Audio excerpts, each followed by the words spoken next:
Saudara, pemerintah Iran resmi mengonfirmasi Ali Khamenei tewas dalam serangan yang dilancarkan oleh Israel dan juga Amerika Serikat. Pertanyaannya, apa yang terjadi usai Ali Khamenei ini tewas? Saya akan coba diskusikan bersama dengan pengamat Timur Tengah Hasibullah Satrawi yang saat ini sudah tersambung lewat saluran Zoom.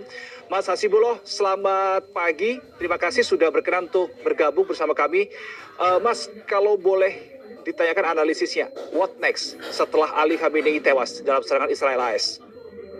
Ya, sebelum menjawab pertanyaan Mas Reno, yang pertama saya ingin menyampaikan kabar berita duka atau turut berduka atas meninggalnya pemimpin tertinggi Ayatullah Ali Khamenei yang sebagai pemimpin spiritual, terutama di kalangan saudara-saudara kita yang mengikuti Syiah, ini tentu hal yang sangat besar sekali. Dan sebagai negara yang diserang oleh Iran dan Israel juga mempunyai makna makna duka yang sangat mendalam sebagai simbol perlawanan, terutama juga karena beliau meninggal ini sudah terkonfirmasi oleh Iran pada saat serangan pertama dilakukan belum nyampe 24 jam.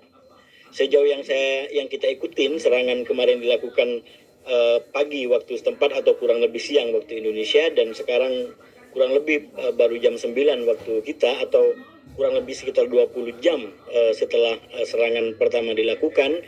Kemudian tokoh sentral, tokoh tertinggi, tokoh yang paling karismatik di Iran sudah dikonfirmasi meninggal dan wafat gara-gara serangan yang terjadi dan dilakukan oleh Israel dan Amerika kemarin.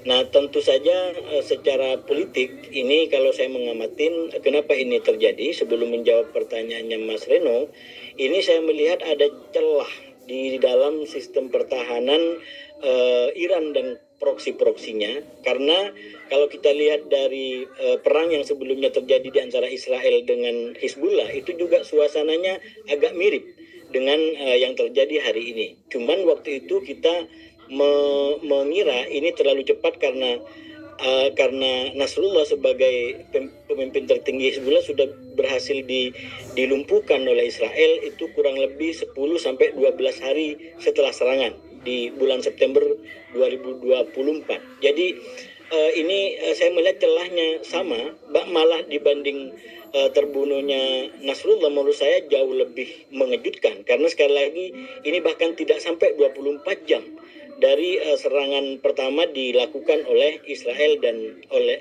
Israel dan Iran. Dan kenapa tadi Pak Hasibullah mengatakan ini hal yang mengejutkan? Apa efek kejutnya apa? Unsur kejutnya apa? Yang pertama, mestinya sebagai pemimpin tertinggi, sebagai pemimpin yang paling karismatik, tentu Ayatullah Khamenei akan mendapatkan perlindungan yang paling maksimal. Ya, yang artinya tidak akan mudah dijamah, tidak akan mudah disentuh oleh musuh gitu. Tapi sekali lagi ternyata ini belum nyampe 24 jam pemimpin tertinggi Iran yang mestinya dapat pengamanan paling ketat, paling kuat, itu justru sudah berhasil dilumpuhkan oleh Israel dan Amerika. Bahkan seperti yang saya sampaikan, kalau dibandingkan dengan proses terbunuhnya Hasan Nasrullah di Hizbullah ini jauh lebih cepat, karena Hasan Nasrullah masih 10 sampai 12 hari hitung-hitungan saya waktu itu. Tapi ini tidak nyampe 24 jam. Kemudian pemimpin tertinggi sebuah negara berdaulat yaitu Iran, yang juga menjadi ketua, menjadi poros utama daripada kelompok perlawanan selama ini, ternyata sudah dilumpuhkan di dalam waktu tidak sampai 24 jam.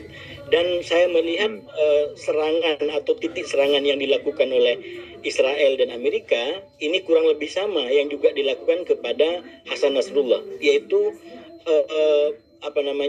serangan yang menggunakan kayak semacam teknologi lacak ya, teknologi yang bisa mendeteksi keberadaan target.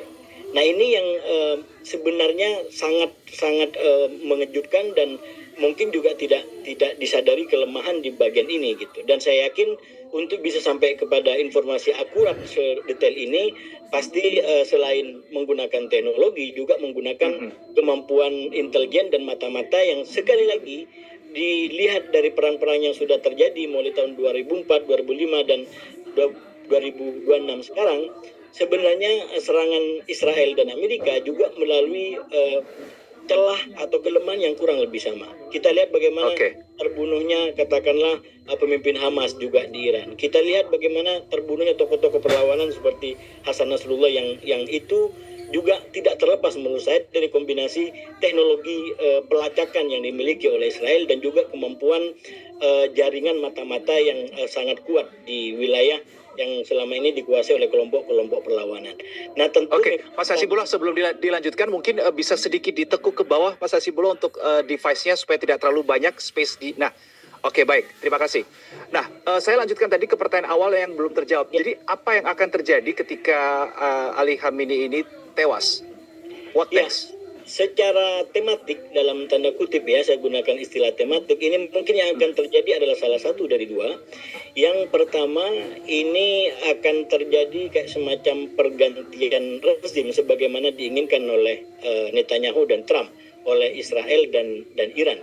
Dan sebagaimana kita tahu, Trump dan Netanyahu, terutama Trump, sangat berambisi bahkan menganjurkan agar masyarakat Iran segera turun ke jalan untuk membentuk pemerintahan baru. Dan sekarang jembatan itu telah dibuat, yaitu dengan meninggalnya Ayatollah Ali Khamenei sebagai pemimpin tertinggi. Jadi sekali lagi satu kemungkinannya, satu temanya adalah pergantian rezim, perubahan Iran ke depan pasca Ali Khamenei. Bentuknya seperti apa kurang bisa dijelaskan sekarang, tapi paling tidak kalau kita menggunakan perspektifnya Barat, Iran dan Israel, maka mereka menginginkan Iran kembali kepada sebelum revolusi 79, di mana Iran menjadi partner, menjadi teman, menjadi kolega justru bagi Israel di dalam mengontrol kawasan Timur Tengah.